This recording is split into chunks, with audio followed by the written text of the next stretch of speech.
உங்களுக்கான இன்றைய வாக்குத்தத்தம்.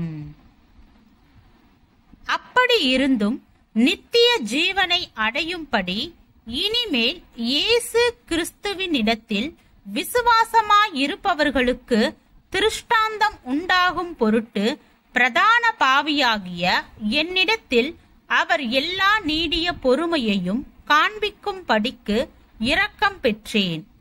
நித்தியமும் அழிவில்லாமையும் அதரிசனமும் உள்ள ராஜனுமாய் தாம் ஒருவரே ஞானமுள்ள தேவனுமாய் இருக்கிறவருக்கு கனமும் மகிமையும் சதா காலங்களிலும் உண்டாயிருப்பதாக. ஆமீன். 1 தீமோத்தேயு 1 அதிகாரம் 16-17 வசனங்கள்.